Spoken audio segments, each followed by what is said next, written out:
زه تعلق لرم د سوات سره. زما د واده 14 کاله شوي ما پوره پاکستان کې د علاج کوشش وکړو د آی وي اف نه مخکې کوم چې پراپر زموږ علاج دی هغه ما ډېر زیات اسلام آباد، لاهور، پېښور، سوات کې ډېر زیات.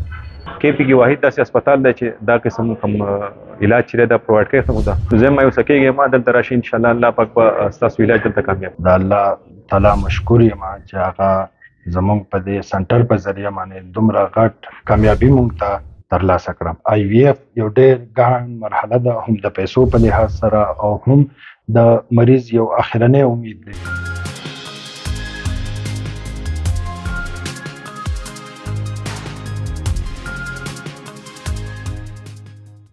زه تعلق لرم د سوات سره. زما د واده 14 کاله شوي ما پوره پاکستان کې د علاج کوشش وکړو د آی وي اف نه مخکې کوم چې پراپر زموږ علاج دی هغه ما ډېر زیات اسلام آباد، لاهور، پېښور، سوات کې ډېر زیات. نو مایوسه شوی خو نه وم، بهرحال امید بیا هم د الله طرف نه و. بیا ډاکټر صاحب سره زه میلاو شوم، یو پرایویټ زموږ داسې یو ملاقات وشو. نو هغې نه بعد ډاکټر صاحب باندې زما ټرسټ ډېر زیات جوړ شو. هغوی چې ما د خپل کوم پروسس وي پروسس نه بعد زه مطمئن شوم ډېر زیات. بیا دوی سره مې فردر میټینګ وشو. میټینګز نه بعد مونږ فکس کړو چې دا علاج به کوم ټایم نه شروع کېږي. هغه ټایم نه بعد بیا زه چې هسپتال ته رالم ما ډاکټر صاحب او دوی د پوره ټیم کوم رویه چې وه داسې رویه ما نه ده محسوس کړې چې یار مونږ دلته ایز ا پیشنټ راغلو. فیملي والا رویه وه او دې نه علاوه بل دا چې دا کې پي کې واحد داسې هسپتال دی چې دا قسم کوم علاج چې دی دا پرووایډ کوي خلکو ته. دې نه علاوه پرایس ډیفرنس ډېر زیات دی. ځکه ما تاسو څنګه ما ووایي چې ما ډېر کوشش کړی اسلام آباد، لاهور کې نو کوم پرایس چې ما کتلی دی هغه ښکته ډېر زیات و. دلته د هغې کمپیریټیو دلته نارمل ریټ دی. نو الحمدلله زموږ چې کوم علاج و الله پاک هغه کامیاب. نو زه اوس هم خلکو ته دا وایم چې یاره مایوسه کېږئ ما، الله پاک یو ډېر غټ کرم دی چې زموږ په کې پي کې دا واحد داسې هسپتال دی سکسس ریټ یې راغی. زما په خیال زما یې څومره علم دی بل هسپتال شته نه داسې. نو زه مایوسه کېږئ ما دلته راشي انشاءالله الله پاک به ستاسو علاج دلته کامیاب کړي. بسم الله الرحمن الرحیم. زه خو د ټولو اول د الله تعالی مشکور یم چې هغه زموږ په دې سنټر په ذریعه باندې دومره غټ کامیابي موږ ته ترلاسه کړم. نو ډاوټ چې بېشکه آی وي اف یو ډېر ګران مرحله ده، هم د پیسو په لحاظ سره او هم د مریض یو اخرنی امید دی.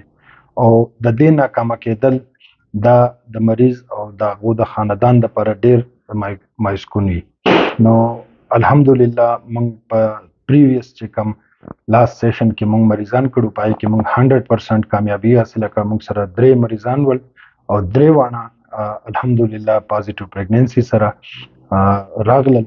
او آی وي اف یعنی ټیسټ ټیوب بیبي چې ورته ویلی شي دا د بې اولاد جوړو اخرنی امید او اخرنی علاج دی.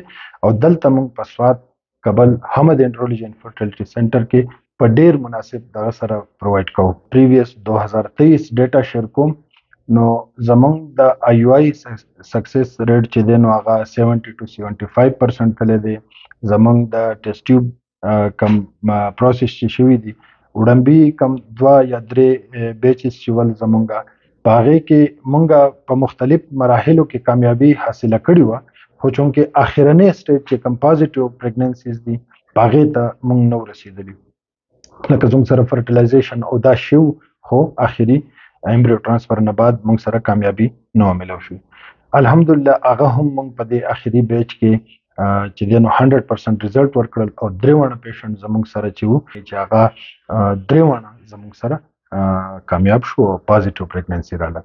پاتې شو نارمل علاج. نو هغه چې موږ کم ډیټا کلیکټ کړي وه نو هغه زموږ 90 to 95% سکسس کې روان یو. الحمدلله د دې ځنه ډېر کپلز چې دي جوړې چې دي شادي شده هغه کامیاب شوي دي.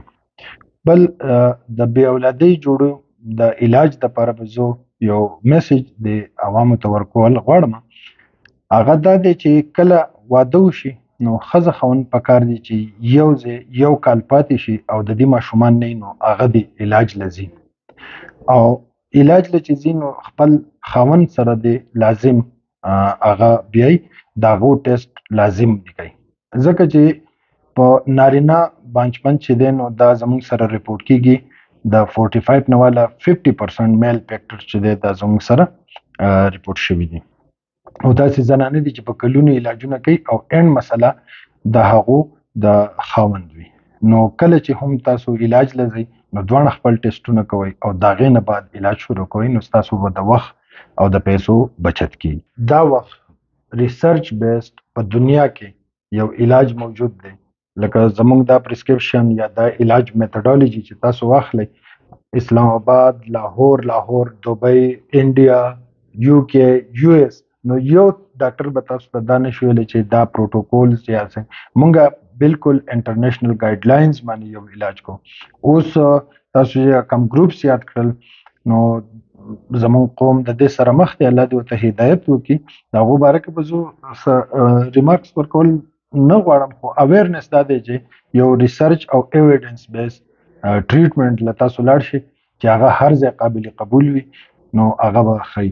او د ټولو غټه خبره چې د خپل علاج چې دی مخکې تشخیص پکار دی چې ستا ماشومان ولې نه کیږي، د دې ولې جواب د ډاکټر نه واخلئ او که بیا علاج کوئ او که نه کوئ.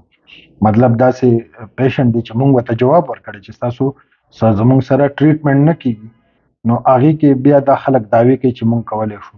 نو زه هغو ته هم دعوت ورکوم چې داسې څه طریقه کار دی د مونږ سره هم شیر کړي، ځکه چې مونږ خو دا ټایم زمونږ د لیب کم سیمن انالیسیس رپورټ چې دی نو هغه مونږ دبلیو ایچ او 2021 کرایټیریا باندې چې د کم لیټسټ ګایډ لاینز دي د هغې په مطابق کوو. زمونږ ټریټمنټ اپشنز چې دي هغه لیټسټ ګایډ لاینز مونږ فالو کوو.